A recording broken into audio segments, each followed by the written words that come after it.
ഈ ഒരു കിച്ചടി നിങ്ങൾ കഴിച്ചിട്ടുണ്ടോ? കിച്ചടി എന്ന് പറയുമ്പോൾ നിങ്ങൾ വിചാരിക്കും ഓണത്തിനൊക്കെ സദ്യക്ക് വിളമ്പുന്ന ആ കറിയല്ലേ കിച്ചടി എന്ന്. പക്ഷേ അതല്ല കേട്ടോ. ഇത് ഉത്തരേന്ത്യക്കാരുടെ കിച്ചടിയാണ്. അവിടെ ഇത് ബ്രേക്ക്ഫാസ്റ്റ് ആയിട്ടും ഡിന്നറുമായിട്ടും ഒക്കെ കഴിക്കുന്ന ഒരു അടിപൊളി ഐറ്റമാണ് ഈ ഒരു കിച്ചടി. അപ്പോൾ ഇതെങ്ങനെ ഉണ്ടാക്കുന്നതെന്ന് നമുക്ക് നോക്കിയാലോ. കുക്കറിലേക്ക് കുറച്ച് നെയ്യും കുറച്ച് വെളിച്ചെണ്ണയും കൂടി ഒഴിച്ചിട്ടുണ്ട്. ഇനി അതിലേക്ക് നമുക്ക് ഒരു അര സ്പൂൺ നല്ല ജീരകം എടുക്കാം. ചെറിയ ജീരകമാണ്. അതിനോടൊപ്പം ഒരു 1/4 ടീസ്പൂണോളം വലിയ ജീരകം കൂടി എടുത്തിട്ടുണ്ട്, പെരുംജീരകം. അതോടൊപ്പം ഒരു ചെറിയ കഷ്ണം കറുകപ്പട്ട ഇട്ട് കൊടുത്തിട്ടുണ്ട്. ഇനി അതിലേക്ക് ഒരു 3 വറ്റൽമുളക് ചെറുതായി അരിഞ്ഞതും കൂടെ ഇട്ട് കൊടുത്തിട്ടുണ്ട്. ഇനി ഇതിലേക്ക് ഇഞ്ചിയും വെളുത്തുള്ളിയും കൂടെ ചതച്ചത് ചേർത്ത് കൊടുക്കുന്നുണ്ട്. ഇതെല്ലാം കൂടി ഒന്ന് നന്നായി മൂപ്പിച്ചെടുക്കണം.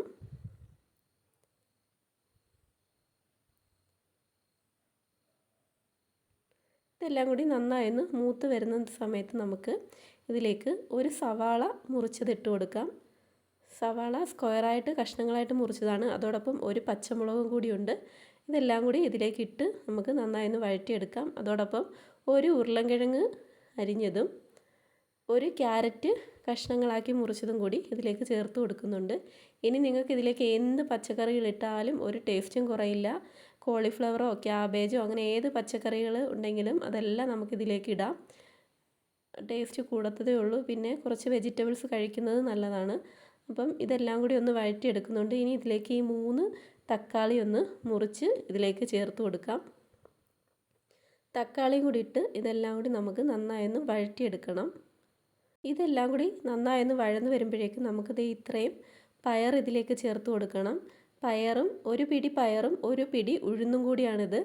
ആ ഒരു പിടി പയറും ഒരു പിടി ഉഴുന്നും കൂടി ഞാനൊന്ന് കഴുകി എടുത്തിട്ടുണ്ട്. അത് നമുക്ക് ഇതിലേക്ക് അങ്ങ് ചേർത്ത് കൊടുക്കാം. ഇതിലേക്ക് ചേർത്ത് നന്നായൊന്ന് ഇളക്കിയെടുക്കാം. പയറും ഉഴുന്നും കുതിർത്തൊന്നും വെച്ചതല്ല, അങ്ങനെ തന്നെ ഇട്ട് കൊടുക്കുകയാണ്. ഇനി കുതിർത്ത് വെച്ചാലും കുഴപ്പമൊന്നുമില്ല, കുറച്ചും കൂടി പെട്ടെന്ന് നന്നായി വേവും. ഇതിപ്പം ഞാൻ കുതിർക്കാതെ തന്നെ ചേർത്തിരിക്കുവാണ്. ഈ പയറും ഉഴുന്നും കൂടി ഇട്ട് നമുക്കിതെല്ലാം കൂടി ഒന്ന് നന്നായി ഇളക്കിയെടുക്കുന്നുണ്ട്. ഇനി ഈ ഒരു സമയത്ത് നമുക്ക് കുറച്ച് മഞ്ഞൾപ്പൊടി ചേർക്കുന്നുണ്ട്.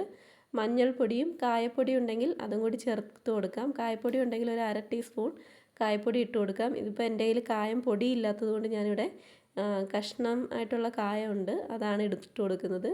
ചെറിയൊരു കഷ്ണത്തിലെ കായം ഇതിലേക്ക് ചേർത്ത് കൊടുക്കുന്നുണ്ട്. ഇത്രയൊരു കഷ്ണം കായമാണ് ഇതിലേക്ക് ചേർത്തത്. അതെല്ലാം കൂടി കായവും കൂടെ ചേർത്ത് ഇതെല്ലാം കൂടി നന്നായി ഒന്ന് ഇളക്കിയെടുക്കുന്നുണ്ട്. ഇനി ഇതിലേക്ക് ഈ ഒരു ബൗളിൽ കൊള്ളുന്ന അരിയും കൂടെ ചേർത്ത് കൊടുക്കുന്നുണ്ട്. അരി ഏത് വേണമെങ്കിലും എടുക്കാം. ബസുമതി റൈസോ പച്ചരിയോ, പച്ചരിയും ബസുമതി റൈസൊക്കെ ആയിരിക്കും നല്ലത്. നമ്മൾ ചോറ് വെക്കുന്ന വലിയ അരി ഇതിനകത്തേക്ക് ഇട്ടാൽ അതൊരു ടേസ്റ്റ് വരത്തില്ല. ഒന്നെങ്കിൽ പച്ചരി എടുക്കണം, അല്ലെങ്കിൽ ബസുമതി റൈസ് എടുക്കണം. അല്ല പിന്നെ ജീരകശാല അരി, അതൊക്കെ നല്ലതായിരിക്കാം. ഈ അരി 10 മിനിറ്റ് മുന്നേ ഒന്ന് കഴുകി ഒന്ന് വെള്ളം വാർത്തെടുത്തതാണ്. അതാണ് ഇതിലേക്ക് ചേർത്തിട്ടുള്ളത്. ഒരിക്കലും ബോയിൽഡ് റൈസ് എടുക്കരുത് കേട്ടോ. ഇങ്ങനെയുള്ള പച്ചരിയോ അല്ലെങ്കിൽ ജീരകശാല അരി, ബസുമതി റൈസ് അങ്ങനെയൊക്കെയുള്ളതാണ് ഇതിനകത്തേക്ക് ഏറ്റവും നല്ലത്. അപ്പം അരിയും ചേർത്ത് ആവശ്യത്തിനുള്ള വെള്ളവും കൂടി ചേർത്തിട്ട് അരി എടുത്ത അതേ ബൗളിന് തന്നെ ഒരു 6 ബൗൾ വെള്ളം കൂടിയാണ് ഞാനിതിലേക്ക് ചേർത്തിരിക്കുന്നത്. വെള്ളത്തിൻ്റെ അളവ് ഒട്ടും കുറയ്ക്കരുത്. അത്യാവശ്യം നല്ലതായിട്ട് വെള്ളം ഇതിനകത്ത് വേണം. നമ്മളെ ഈ ഒരു കിച്ചടി എന്ന് പറയുമ്പോൾ കഞ്ഞിയുടെയൊക്കെ ഒരു പരുവത്തിലാണ് ഇതിരിക്കേണ്ടത്. അപ്പം നന്നായിട്ട് തന്നെ വെള്ളം ചേർത്ത് കൊടുക്കണം. അപ്പം വെള്ളമെല്ലാം ഒഴിച്ച് കുറച്ച് ഉപ്പും ചേർത്ത് നന്നായി ഒന്ന് ഇളക്കിയെടുക്കുന്നുണ്ട്. വെള്ളമെല്ലാം ചേർത്ത് നന്നായി ഒന്ന് ഇളക്കിയെടുത്തിട്ടുണ്ട്. ഇത്രയേ ഉള്ളൂ ഇതിൻ്റെ ഒരു പ്രോസസ്സ്. ഇനി നമുക്കിത് അടച്ച് ഒരു 3 വിസിൽ വരുന്ന വരെ ഒന്ന് വേവിച്ചെടുക്കണം. അപ്പോഴേക്കും നമ്മുടെ ഈ അരിയും പയറും ഉഴുന്നും എല്ലാം നന്നായി ഒന്ന് വെന്തിട്ടുണ്ടാവും. അപ്പോൾ ഇത് അടച്ച് വെച്ച് ഒരു 3 വിസിൽ വരുന്ന വരെ ഒന്ന് വെയിറ്റ് ചെയ്യാം. വിസിൽ വന്ന് അതിൻ്റെ എയറെല്ലാം പോയിട്ട് വേണം തുറന്ന് നോക്കാൻ. അപ്പോൾ എയറെല്ലാം പോയി തുറന്നപ്പം ദേ ഈ ഒരു രീതിയിലാണ് ഇരിക്കുന്നത്. ഇങ്ങനെ തന്നെയാണ് ഇത് കേട്ടോ. കഞ്ഞി കുടിക്കുന്നത് പോലെ ആ ഒരു രീതിയിലാണ് നമ്മുടെ ഈ കിച്ചടി ഇരിക്കേണ്ടത്. അപ്പോൾ ഇത്രയേ ഉള്ളൂ. ഇനി ഇതിലേക്ക് നെയ്യിൽ വേണമെങ്കിൽ എന്തെങ്കിലും ചെറിയ ഉള്ളി വറുത്തിടുകയോ അങ്ങനെയൊക്കെ ചെയ്യാം. ഉത്തരേന്ത്യയിലൊന്നും പിന്നെ ചെറിയ ഉള്ളി ഉപയോഗിക്കാറില്ല. പിന്നെ നമ്മുടെ ഒരു ടേസ്റ്റിന് വേണമെങ്കിൽ ചെറിയ ഉള്ളി വറുത്തിടാം. പയറും ഉഴുന്നൊക്കെ നന്നായി വെന്തിട്ടുണ്ട്. ആ വെജിറ്റബിൾസ് എല്ലാം നന്നായി വെന്തിട്ടുണ്ട്. നമ്മുടെ ആ കായത്തിൻ്റെയൊക്കെ നല്ലൊരു മണമുണ്ട്. ഇത് നല്ലൊരു ടേസ്റ്റി ആയിട്ടുള്ളൊരു കിച്ചടിയാണ് കേട്ടോ. നിങ്ങളെല്ലാവരും ഒന്ന് ട്രൈ ചെയ്ത് നോക്കണം. കഴിച്ചിട്ടില്ലാത്തവർ ഇങ്ങനെ തന്നെ ഉണ്ടാക്കി ഒന്ന് കഴിക്കണം. കുറച്ച് ചെറിയ ഉള്ളിയും അതിലേക്ക് ഒരു ഇച്ചിരി മുളക് പൊടിയും കൂടി ഇട്ടിട്ടാണ് ഞാനിതൊന്ന് വറുത്തതിലേക്ക് ചേർക്കുന്നുണ്ട്. ഇനി ഇതിലേക്ക് ആവശ്യത്തിന് മല്ലിയില കൂടി ഇട്ട് കൊടുക്കാം. മല്ലിയിലയുടെ ഒരു സ്മെല്ല് ഇഷ്ടമല്ലാത്തവർ ഇതിലേക്ക് കറിവേപ്പില ഇട്ടാലും മതി. അപ്പോൾ ഇതെല്ലാം കൂടി ഇട്ട് ഒന്നും കൂടി ഒന്ന് ഇളക്കി എടുത്താൽ മതി. അപ്പോഴേക്കും നമ്മുടെ ഈ ഒരു കിച്ചടി റെഡി ആയിട്ടുണ്ട്. നല്ല ഹെൽത്തി ആയിട്ടൊരു ഡിഷാണിത്. ഇതിലേക്ക് പച്ചക്കറിയും ഡാലും, ഇനി ഇതിലേക്ക് ഈ പയറ് ഉഴുന്നും അല്ലാതെ നമുക്ക് വേണമെങ്കിൽ തൊമരപ്പരിപ്പോ അങ്ങനെയുള്ള മസൂർ ഡാൽ അങ്ങനെയൊക്കെ ഉള്ളത് ഇതിലേക്ക് ചേർത്ത് കൊടുക്കാം. അതൊക്കെ നമ്മുടെ ഇഷ്ടമാണ്.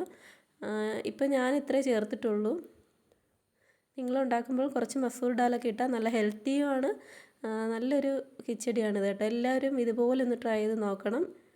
ഇതിലേക്ക് അവസാനം വേണമെങ്കിൽ കുറച്ച് നെയ്യും കൂടെ ചേർത്താൽ കുറച്ചുകൂടി ടേസ്റ്റ് കൂടുതൽ കിട്ടും.